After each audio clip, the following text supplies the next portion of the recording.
कल इस वीडियो में साइंस प्रैक्टिस सेट पेपर देखने वाले हैं। यह वीडियो बीपीएससी ट्री 4.0 के लिए अत्यंत आवश्यक है, तो आप लोग लास्ट तक जरूर बने रहिएगा। तो चलिए शुरू करते हैं। कहता है, एक पत्थर को 44.1 मीटर की गहराई पर मुक्त जल की सतह वाले कुएं में गिराया जाता है। पत्थर गिरने के लिए 3.13 सेकेंड बाद छप छप की आवाज़ सुनाई देता है। वायु में ध्वनि का वेग ज्ञात करें। जी का मान 9.8 मीटर पर सेकेंड स्क्वायर दे दिया गया है। ठीक है, तो यहाँ पे यदि आप गौर करेंगे तो देखिए यहाँ पे जी का मान दे दिया गया है, और यहाँ पे जो है मान के चलिए कोई पत्थर जो है नीचे की ओर गिर रहा है। ठीक है, तो यू का मान क्या हो जाएगा 0। ठीक है, और ए बराबर क्या होता है जी 9.8 मीटर पर सेकेंड स्क्वायर। ठीक है, और ये गिर रहा है आपको 44.1 मीटर। ठीक है, 1 मीटर की। उसके बाद देखिए गति के दूसरे नियम से एस बराबर क्या होता है U T plus half A T square. ठीक है, U T plus half A T square. तो यहाँ पे क्या हो जाएगा एस बराबर हो जाएगा 0 plus 1/2 half A T 9.8 into T square. ठीक है, इंटू में टी स्क्वायर, यानी टी का मान कितना आ जाएगा 3 सेकेंड। टी का मान कितना आ गया तो 3 सेकेंड। ठीक है, अब देखिए यह पत्थर को पानी की सतह तक पहुंचने में लगने वाला समय है, लेकिन स्लैश छप छप की आवाज़ यानी 3.13 सेकेंड में सुनाई देती है।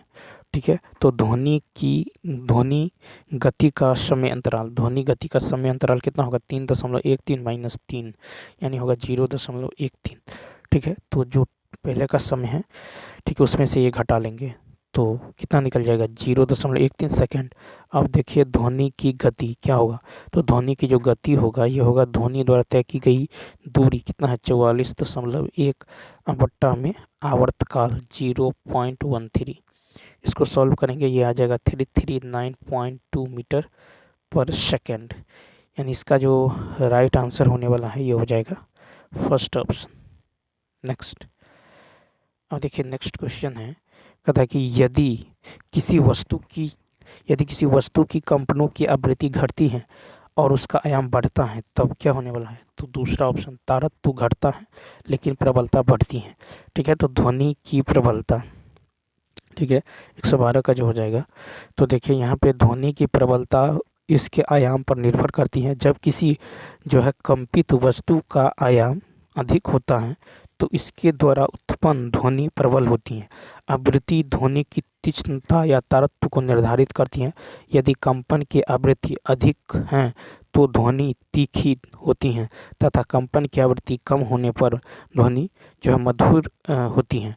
तो यदि किसी वस्तु की कंपनों की आवृत्ति घटती है तो उसका आयाम बढ़ता है, तब तारतम्य घटता है लेकिन प्रबलता बढ़ती है। ठीक है, आयाम जो है बढ़ता है तो तारतम्य घटता है लेकिन प्रबलता बढ़ती है। नेक्स्ट 113 देखिए, कहता निम्नलिखित में से कौन सा कथन जो है घरेलू सर्किट में ओवरलोडिंग के संभावित कारण का वर्णन नहीं करता है। दूसरा ऑप्शन सर्किट में करंट की पर्याप्त कमी, वोल्टेज या करंट में अचानक वृद्धि के कारण ओवरलोडिंग होती है। एक ही सर्किट में बहुत सारे बिजली के उपकरण जुड़े होने पर फिर सीधे संपर्क में आने वाले जो है लाइव वो न्यूट्रल तार के कारण ओवरलोडिंग होती है।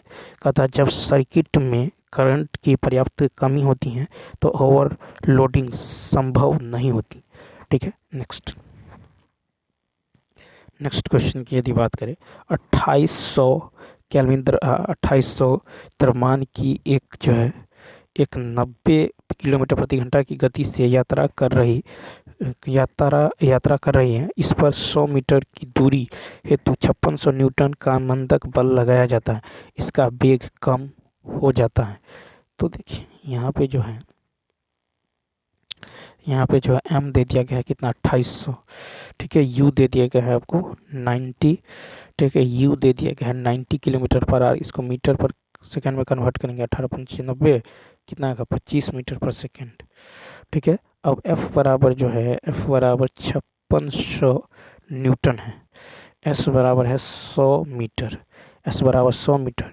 तो अवरोध जो है, ठीक है, तो अवरोध यहाँ पे अवरोध क्या हो जाएगा, तो अवरोध हो जाएगा द्रव्यमान गुने त्वरण। अवरोध हो जाएगा द्रव्यमान गुने त्वरण, तो ए बराबर क्या हो जाएगा बल बट्टा द्रव्यमान। ठीक है, ए बराबर बल बट्टा में द्रव्यमान, यानी 5600 बट्टा में 2800। ये ए का मान कितना निकल गया, 2 मीटर पर सेकेंड स्क्वायर। ठीक है, अब गति के तीसरे नियम के अनुसार वी स्क्वायर बराबर क्या होता है, यू स्क्वायर प्लस 2as। ठीक है, तो यहाँ पे होगा 25 का स्क्वायर। ठीक है, 25 का square plus 2 into minus 2 into 100, यानी कितना होगा 225। कितना होगा 225। भी बराबर है 15 मीटर पर सेकेंड। ठीक है, भी बराबर है 15 मीटर पर सेकेंड। 18 बट्टा 5 से गुना कर दीजिए, तो 5 दिया अपना 18 दिया 54 किलोमीटर प्रति घंटा हो जाएगा, यानी बी ऑप्शन। नेक्स्ट देखिए, कहता कि अश्व यदि एकाएक चलना प्रारंभ कर दे तो अश्वारोही के गिरने की आशंका का कारण है तीसरा, यानी विश्राम जड़त्व। तो देखिए, गति के प्रथम नियम को जड़त्व का नियम भी कहते हैं। यदि एक व्यक्ति किसी बस में यात्रा कर रहा है तो बस के अचानक रुकने पर उसमें गति का जड़त्व होने के कारण वह आगे की ओर झुक जाता है।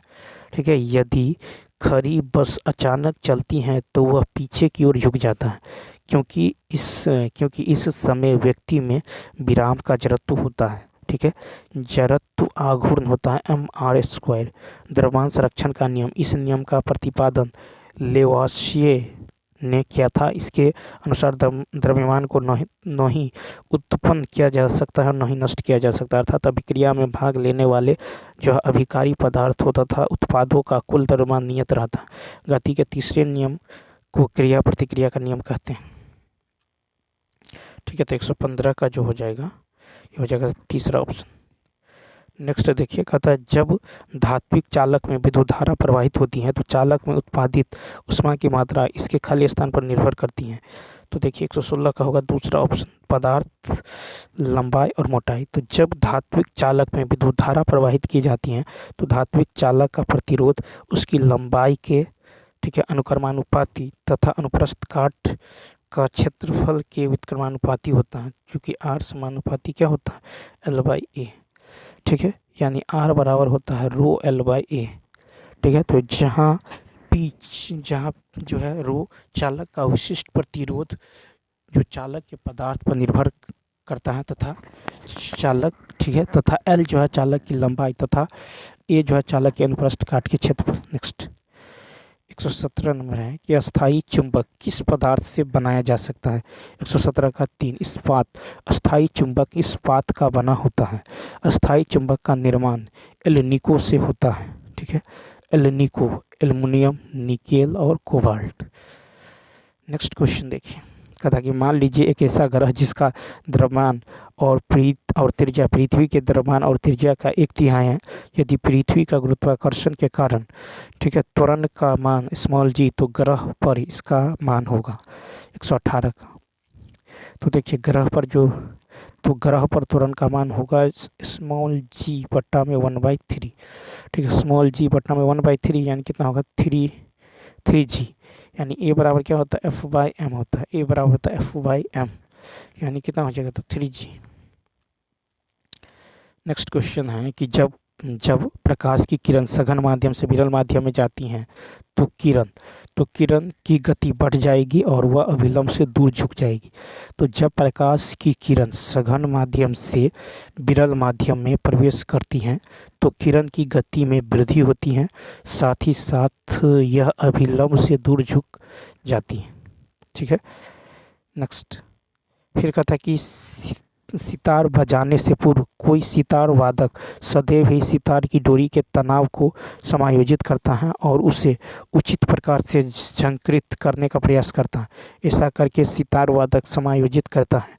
120 का दूसरा ऑप्शन, यानी सितार की डोरी का तरत्व।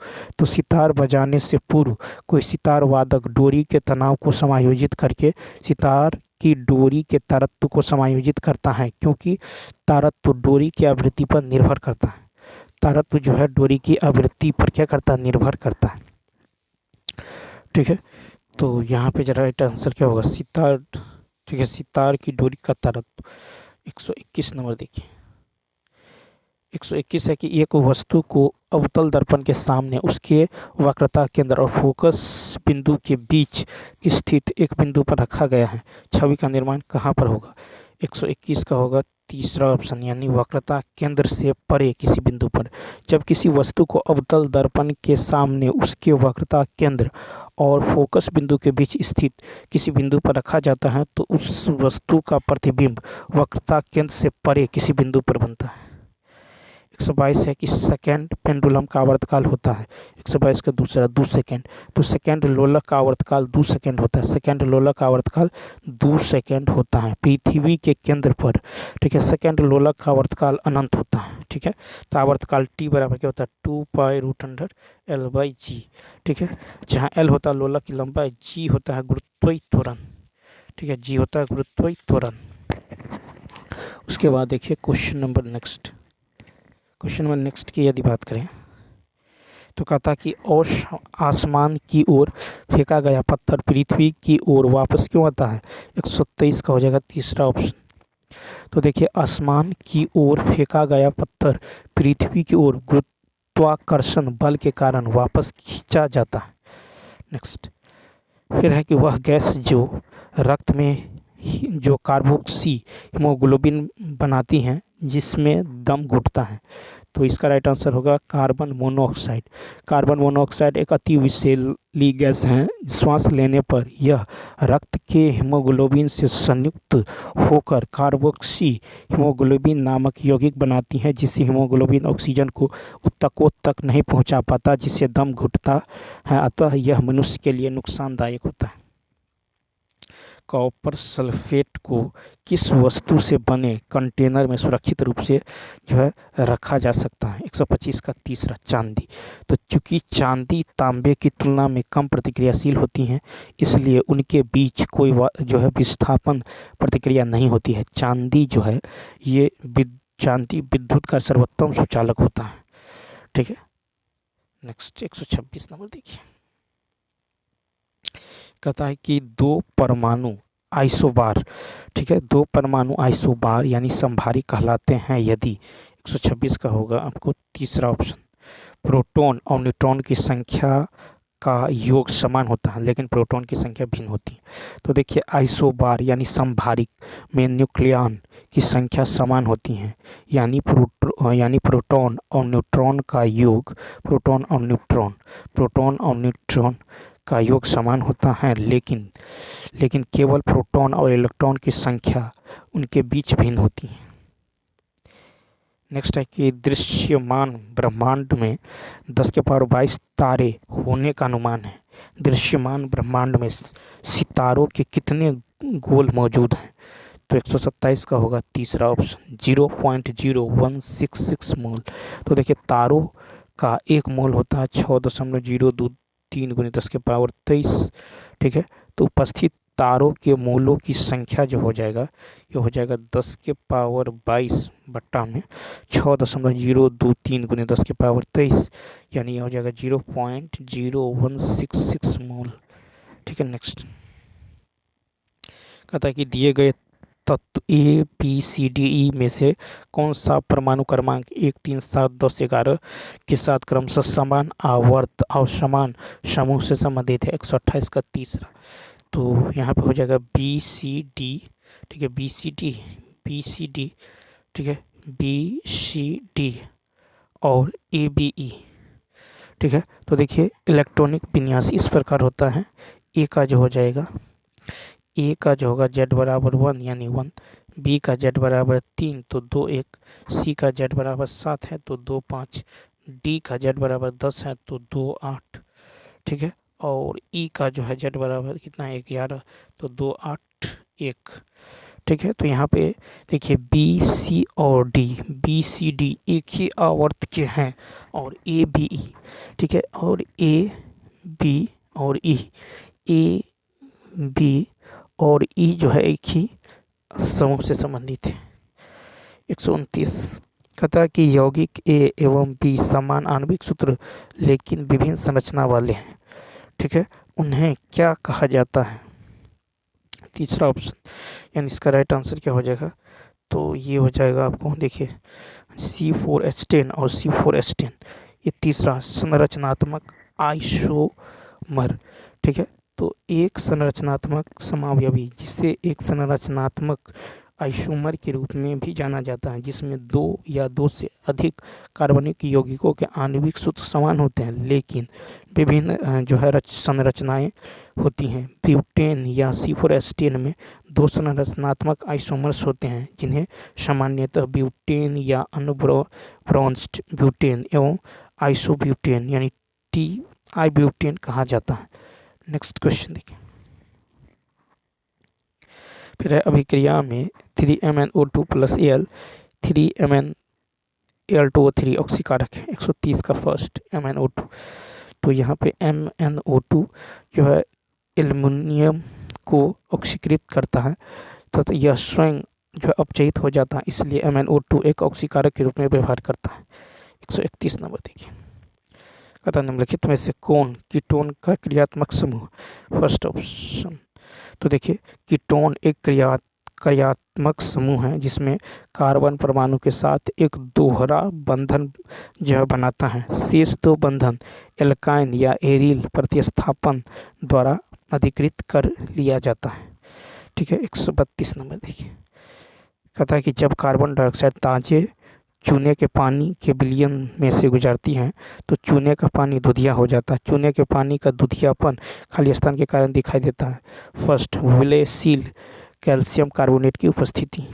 ठीक है। तो जब कार्बन डाइऑक्साइड ताजे चूने के पानी के विलयन में से गुजरती हैं तो चूने के पानी का रंग दुधिया हो जाता है। चूने के पानी का दुधियापन जो विलयशील कैल्शियम कार्बोनेट की उपस्थिति के कारण दिखाई देता है। ठीक है। तो यहाँ पे है CO2 प्लस COH के होल 2, ये बनाएगा CaCO3 प्लस H2। 133 नंबर है। कहता एक तत्व X2 ऑक्साइड XO और XO2 बनाता है। ऑक्साइड XO उदासीन है, लेकिन XO2 प्रकृति में अम्लीय है तथा X के होने की सबसे अधिक संभावना है। 133 का 2, कार्बन। तो कार्बन 2 ऑक्साइड बना सकता है, अर्थात CO कार्बन मोनोऑक्साइड और CO2 कार्बन डाइऑक्साइड। CO उदासीन है और जबकि CO2 अम्लीय है। तो कैल्शियम एक धातु होने के कारण क्षारीय ऑक्साइड बनाता है एवं हाइड्रोजन एक उदासीन ऑक्साइड H2O बनाता है। नेक्स्ट। फिर कहता है कि निम्नलिखित अभिक्रियाओं में से उसे या उन्हें चुनिए जो संभव है। 134 का होगा आपको दूसरा ऑप्शन बी और सी। बी, ठीक है, FeSO4 प्लस Zn और CuSO4 प्लस Fe। ठीक है। तो यहाँ पे हो जाएगा दूसरा ऑप्शन। तो कहता है केवल अधिक सक्रिय धातुएं कम सक्रिय धातुओं को उनके लवण के विलयन से विस्थापित कर सकती हैं। ठीक है। Zn FeSO4 से Fe को तथा Fe CuSO4 से Cu को विस्थापित कर सकता है। 135 कहता है कि निम्नलिखित में से 3 धातुओं के ऐसे समूह को चुनिए जो मुक्त अवस्था में पाई जाती हैं। 135 का हो जाएगा आपको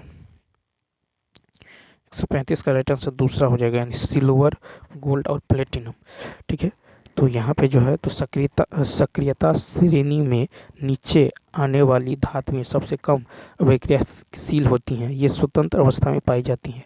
गोल्ड सोना, ठीक है, सिल्वर चांदी, गोल्ड सोना, सिल्वर चांदी, प्लेटिनम एवं कॉपर तांबा स्वतंत्र अवस्था में पाई जाती हैं। ठीक है। 136 नंबर देखिए। कहता निम्नलिखित में से कौन सा तत्व पौधों के विकास के लिए आवश्यक नहीं है? 136 का फर्स्ट, सोडियम। तो पौधों के जीवन के 16 तत्वों की आवश्यकता होती है। सोडियम पौधों के विकास के लिए आवश्यक नहीं है। पौधों के विकास के लिए नाइट्रोजन, फास्फोरस और पोटेशियम जैसे तत्व उपयोगी होते हैं। नेक्स्ट। कहता है कि प्राणी वर्गीकरण का पदानुक्रम निम्नलिखित में से क्या है? 137 का 3, संघ, वर्ग, गण, कुल, वंश, प्रजाति। ठीक है। तो क्या होगा? संघ होगा, उसके बाद वर्ग होगा, उसके बाद गण होगा, उसके बाद कुल होगा, उसके बाद वंश, उसके बाद प्रजाति होगा। तो जीवों का ये वर्गीकरण एक निश्चित पदानुक्रम पुष्टि, ठीक है, अर्थात जगत, उपजगत, वर्ग, उपवर्ग, परिवार, वंश तथा जाति के पदानुक्रम में किया जाता है। जिसमें कहता सबसे उच्च वर्ग जगत तथा निम्न वर्ग जाति होती है। निम्नलिखित में से किस जो है अंतःस्रावी ग्रंथि को मास्टर ग्रंथि कहा जाता है? 138 का 3, यानी पीयूष ग्रंथि। तो पीयूष ग्रंथि एक अंतःस्रावी ग्रंथि है जिसका आकार एक मटर के दाने जैसा होता है। यह मस्तिष्क के तल पर जो हाइपोथैलेमस के निचले हिस्से से निकला हुआ उभार है। पीयूष ग्रंथि को मास्टर ग्रंथि भी कहा जाता है। फिर है कि रक्षक कोशिकाएं जो है प्रकाश संश्लेषण में सक्षम होती हैं क्योंकि उनमें होती हैं 139 का 3 साइटोप्लाज्म, न्यूक्लियस, क्लोरोप्लास्ट। तो देखिए कोशिका द्रव में उपस्थित क्लोरोप्लास्ट के कारण जो है गार्ड कोशिकाओं में प्रकाश संश्लेषण हो सकता है। क्लोरोप्लास्ट में क्लोरोफिल होता है। क्लोरोफिल जो है प्रकाश संश्लेषण हेतु आवश्यक जो है घटकों में से एक है। ठीक है, तो यहाँ पे होगा साइटोप्लाज्म, न्यूक्लियस और क्लोरोप्लास्ट। 140 है कि भूकंपों से संबंधित निम्नलिखित कथनों में से कौन सा कथन सही नहीं है। 140 का दूसरा ऑप्शन। तो देखिए भूकंप के परिमाण का मापन भूकंप लेखी में दर्ज भू तरंगों के आकार पर किया जाता है। भूकंप लेखी भूकंप का पता लगाने वाला उपकरण है। किसी भूकंप की प्रबलता, ठीक है, भूकंप लेखी में दर्ज हुए संकेतों के अधिकतम, ठीक है, अधिकतम आयाम एवं भूकंप स्थल से उपकरण की दूरी के आधार पर निर्धारित की जाती है। अतः भूकंप लेखी भूकंप अनुलेखी भूकंप अभिलेखी का रिकॉर्ड रखता है। यह कथन सही नहीं है। तो भूकंप लेखी भूकंप अभिलेखी का रिकॉर्ड रखता है, ये गलत है। कथा ए और बी महिलाओं के 2 प्रजनन अंग हैं। ए विकासशील भ्रूण के पोषण के लिए जिम्मेदार हैं और बी वह स्थान है जहां शुक्राणु अंडे से मिलते हैं। ए और बी क्रमशः हैं। तो तीसरा ऑप्शन योनि और फेलोपियन ट्यूब तो गर्भाशय से भ्रूण को पोषण प्रदान करने में मदद करता है। भ्रूण को प्लेसेंटा नामक एक विशेष ऊतक की सहायता से मां के रक्त से पोषण जो मिलता है। यह जो है एक डिस्क है जो गर्भाशय की दीवार में जो अंतर्निहित होती है। शुक्राणु एवं अंडाणु का मिलन फेलोपियन ट्यूब में होता है। 142 कथा कौन सा ऊतक जो है झुकने व हिलने के विरुद्ध जो है तन्य शक्ति देता है। तो दूसरा ऑप्शन यानी कोलेन काइमा। तो कोलेन काइमा जो है पौधों का साधारण जो है जीवित ऊतक होता है। कोलेन काइमा जो है ऊतक असमान एवं प्राथमिक जो है मोटी दीवारें पर लंबी जीवित कोशिकाओं से बना होता है जिसमें हेमिके सेलुलोज एवं पेक्टिक पदार्थ होते हैं। यह जो है युवा पौधों के पेटियोल पत्ती सिराओं और तने को सहयोग संरचना यांत्रिक शक्ति वो जो है लचीलापन प्रदान करता है जिससे पौधे बिना टूटे आसानी से झुक जाते।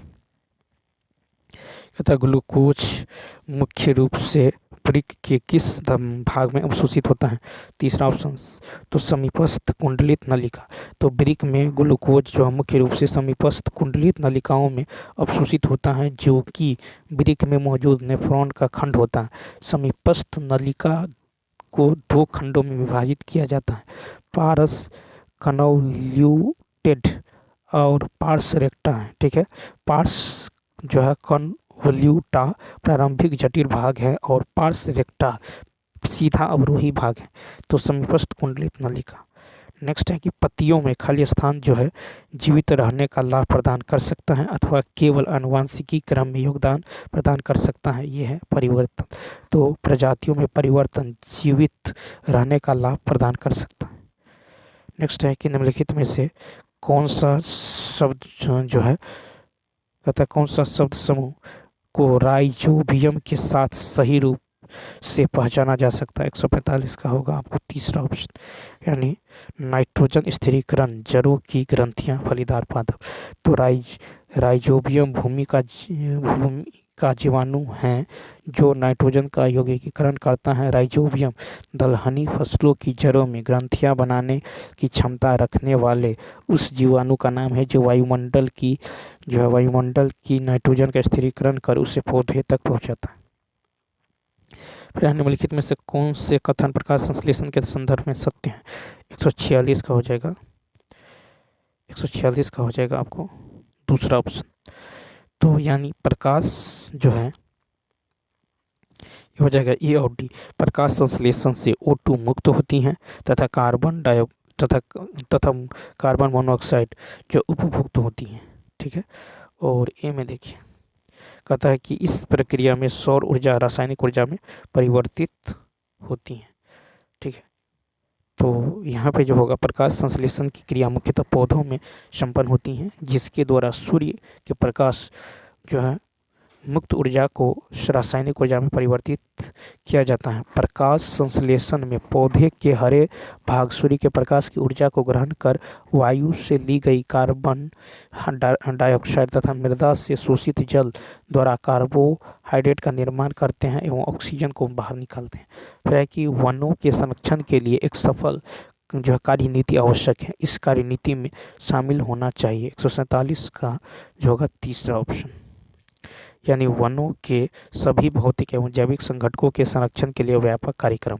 ठीक है, तो वन जो है वातावरण को ऑक्सीजन आपूर्ति, वायु प्रदूषक रोकने में सहायक है, मृदा की उर्वरता बढ़ाने के साथ जो है अपरदन रोकना आदि कार्यों के लिए उत्तरदायी है। अतः वनों का संरक्षण आवश्यक है। वन संरक्षण हेतु प्रतिवर्ष उत्साह के साथ वन महोत्सव का आयोजन, वनों को जो है लगाकर वन क्षेत्रफल में वृद्धि करना एवं लोगों को वनों के सभी भौतिक एवं जैविक संगठनों के संरक्षण के लिए व्यापक रूप से प्रचार प्रसार कार्यक्रम व जागरूकता फैलाना, जिससे कदम उठाए जा सकते हैं। फिर आहार नाल को वह कौन सा भाग है जो यकृत से पीत रस ग्रहण करके इसे पित्ताशय से संग्रहित करता है? दूसरा ऑप्शन अग्नाशय। तो अग्नाशय यकृत के बाद शरीर की सबसे बड़ी ग्रंथि है। इसकी प्रमुख विशेषता यह है कि यह एक साथ जो अंतःस्रावी और बहिःस्रावी दोनों प्रकार की ग्रंथि अग्नाशय यकृत से पीतरस ग्रहण करके पित्ताशय में संग्रहित करता है और ग्रहणी में पहुंचाता है। पीतरस जो है क्षारीय द्रव होता है, भोजन के अम्लीय माध्यम की को क्षारीय बनाता है। 149 नंबर देखिए, कहता सांस लेने के संबंध में कौन सा सत्य है? तो तीसरा ऑप्शन देखिए, सांस लेने के संबंध में तो यहाँ पे हो जाएगा ए और सी, यानी सांस लेने का मतलब है कि ऑक्सीजन से भरपूर हवा लेना और कार्बन डाइऑक्साइड से भरपूर हवा देना। ठीक है, 1 मिनट में एक व्यक्ति जितना बार सांस लेता है उसे श्वास दर कहा जाता है। ठीक है, तो श्वास का मतलब है कि ऑक्सीजन से भरपूर हवा लेना और श्वसन अंगों की मदद से कार्बन डाइऑक्साइड से भरपूर हवा देना। ठीक है, शरीर में ऑक्सीजन से भरपूर हवा को लेना सांस लेना कहलाता है और कार्बन डाइऑक्साइड से भरपूर हवा का बाहर निकालने को सांस छोड़ने के रूप में जाना जाता है। यह एक सतत प्रक्रिया है जो हर समय जीव के पूरे जीवन के निरंतर चलती रहती है। 1 मिनट में एक व्यक्ति जितनी बार सांस लेता है उसे श्वास दर कहा जाता है। श्वसन के दौरान सांस लेना और सांस छोड़ने की प्रक्रिया बारी बारी से होता है। श्वसन का अर्थ है एक बार सांस लेना और एक बार छोड़ना। नेक्स्ट क्वेश्चन देखिए, फिर कहता है कि पौधों में प्रजनन के लिए कौन सा सत्य है? तो फर्स्ट ऑप्शन, पौधों में प्रजनन के लिए केवल एक। तो देखिए, अधिकांश पौधों की जड़ें, तना और पत्तियां होती हैं। तो देखिए, अधिकांश पौधों में जड़ें, तना और पत्तियां होती हैं। इन्हें किसी पौधे का कायिक भाग जो है कहा जाता है। ठीक है, वृद्धि की एक निश्चित अवधि के बाद अधिकांश पौधों में पुष्प जो है निकलते हैं। फूल पौधों में प्रजनन का कार्य करते हैं। फूल प्रजनन अंग है। ऐसे कई तरीके हैं जिनके द्वारा पौधे अपनी संतान पैदा करते हैं। इन्हें दो प्रकारों में वर्गीकृत किया जाता है। पहला अलैंगिक, दूसरा लैंगिक प्रजनन। ठीक है,